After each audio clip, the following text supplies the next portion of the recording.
Hello दोस्तों, नमस्कार। आज हम कक्षा 10 की हिंदी की पाठ्य पुस्तक कृतिका भाग 2 कक्षा 10 की के अध्याय 3 अध्याय का नाम है साना साना हाथ जोड़ी, जिसकी लेखिका हैं मधु काकरिया। इसके आईएमपी वस्तुनिष्ठ प्रश्न 77 और आईएमपी जो क्वेश्चन हैं उनको देखने वाले हैं। तो चलिए स्टार्ट करते हैं। आप इन क्वेश्चन आंसर की स्क्रीनशॉट लेकर लिख सकते हैं या फिर आप वीडियो को रोककर लिख सकते हैं। तो वस्तुनिष्ठ प्रश्न देख लेते हैं। सबसे पहले वस्तुनिष्ठ प्रश्न, सही विकल्प चुनकर लिखिए। पहला प्रश्न है, लेखिका ने सुबह की प्रार्थना के बोल किससे सीखे? उत्तर है नेपाली युवती से।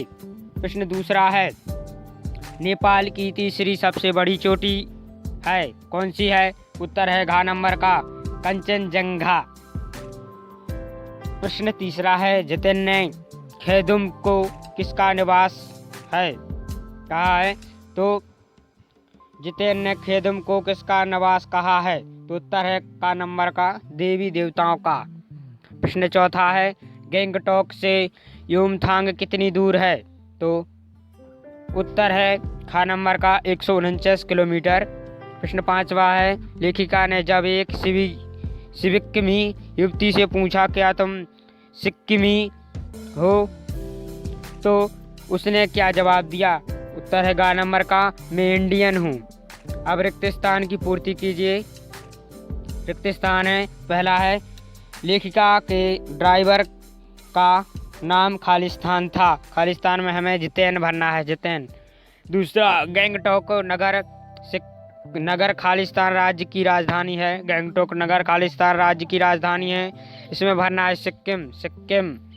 तीसरा है गंगटोक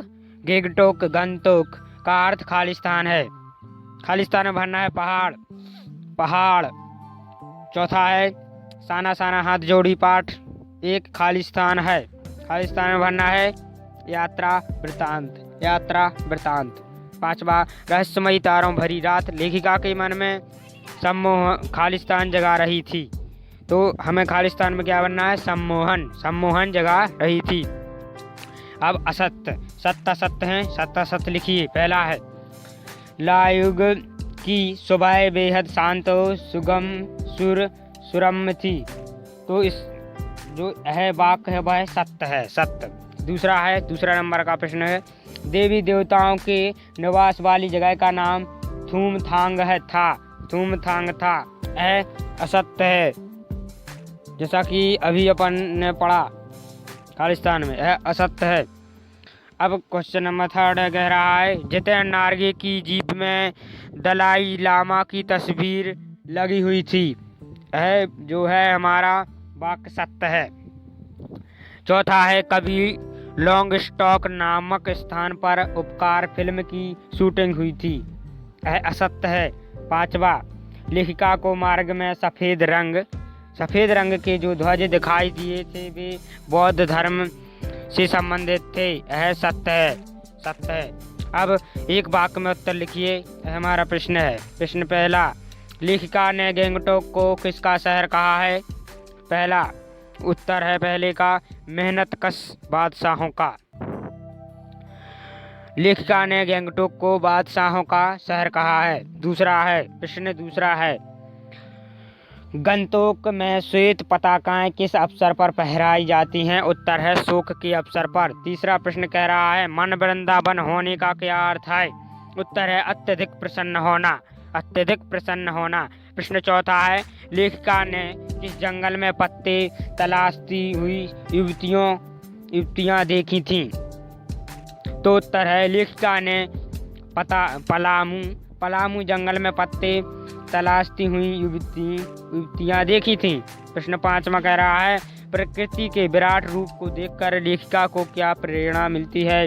उत्तर है प्रकृति के विराट रूप को देखकर लेखिका को प्रेरणा मिलती है कि सदा मुस्कुराते रहना चाहिए, सदा मुस्कुराते रहना चाहिए।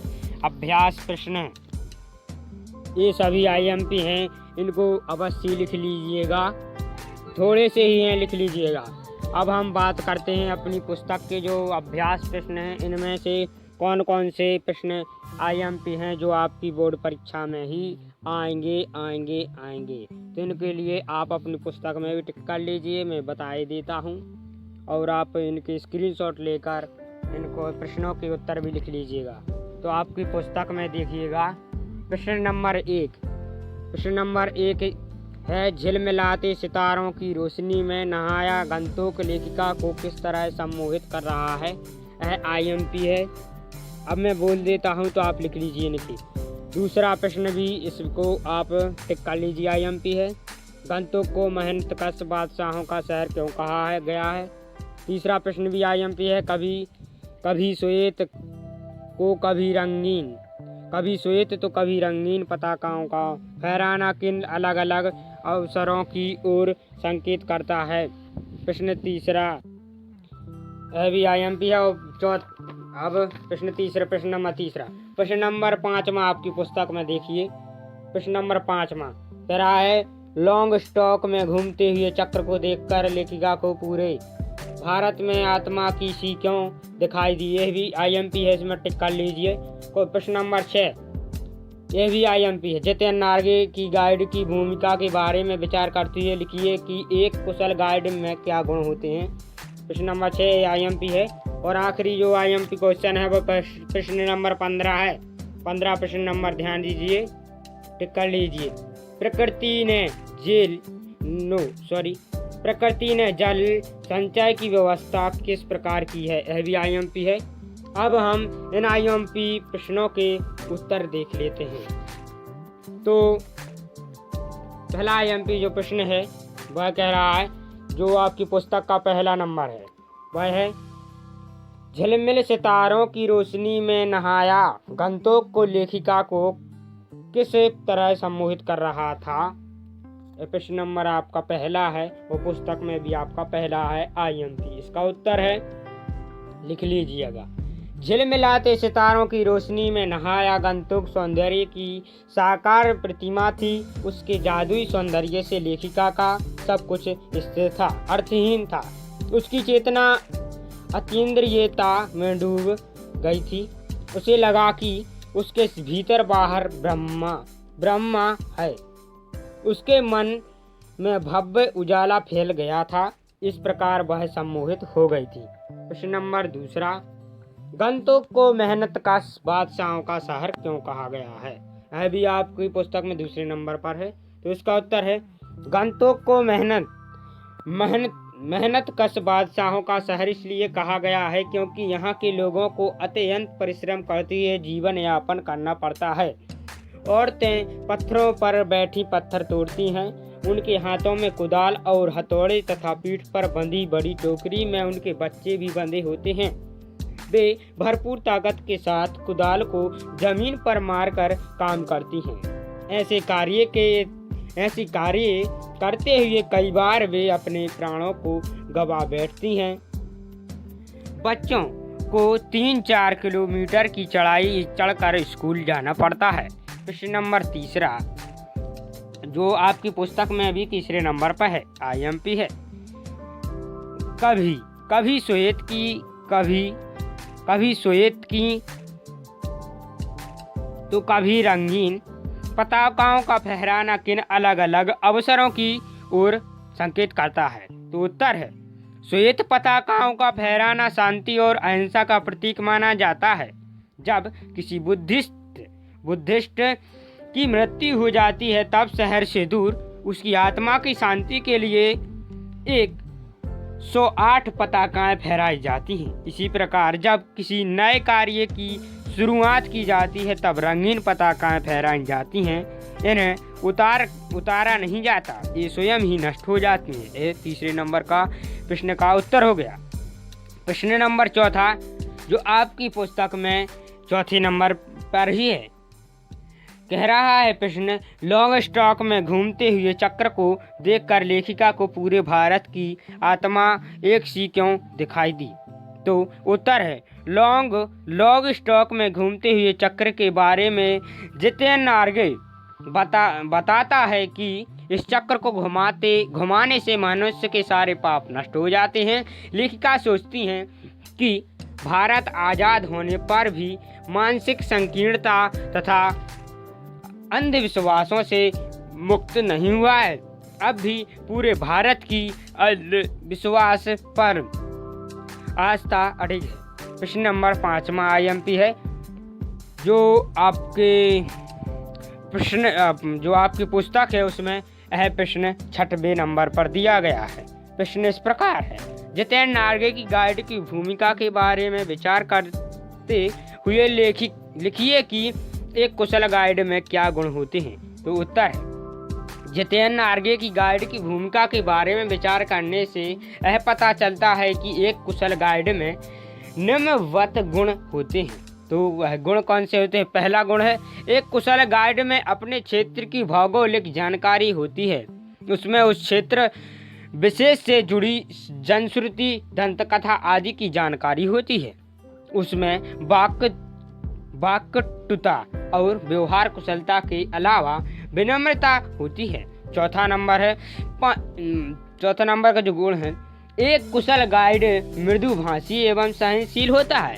वह गाइड होने के साथ साथ ड्राइवर भी होता है, ताकि आवश्यकता पड़ने पर गाड़ी भी चला सके। अब 6वां गुण है, वह साहसी तथा उत्साही होता है, जो खतरों का सामना करने से नहीं डरता। प्रश्न नंबर 6वां कह रहा है, जो कि आपकी पुस्तक में 15वें नंबर पर है, 15वां नंबर का प्रश्न है। तो IMP प्रश्न 6वां है, प्रकृति ने जल संचय की व्यवस्था किस प्रकार की है? तो उत्तर है, साना हाथ जोड़ी के माध्यम से हमें यह पता चलता है कि प्रकृति हम शिखरों से जल स्तंभ के रूप में पूरे संसार को पानी की से खींचती है। बर्फ के रूप में प्रकृति शरद ऋतु में जल बटोर कर सहेज लेती है, और जब ग्रीष्म ऋतु में सब और पानी के लिए त्राही मचती है,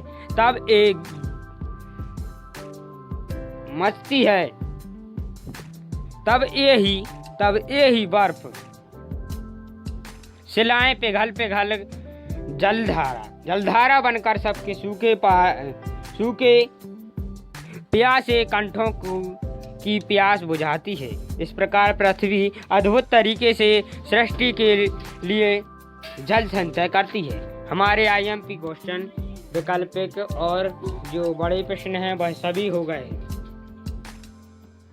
आप सभी ध्यान दें, इस चैनल पर कक्षा 10 के IMP प्रश्न प्रत्येक विषय के अपलोड किए जाते हैं, इसलिए आप कृपया कर इस चैनल को सब्सक्राइब कर बेल आइकन दबा दें, जिससे जब भी IMP क्वेश्चन तुरंत हमारे चैनल पर अपलोड किए जाएं तो आप तक नोटिफिकेशन पहुंच जाए। वीडियो देखने के लिए धन्यवाद। यह वीडियो अपने सहपाठी कक्षा 10 के छात्रों के साथ शेयर भी करें। धन्यवाद।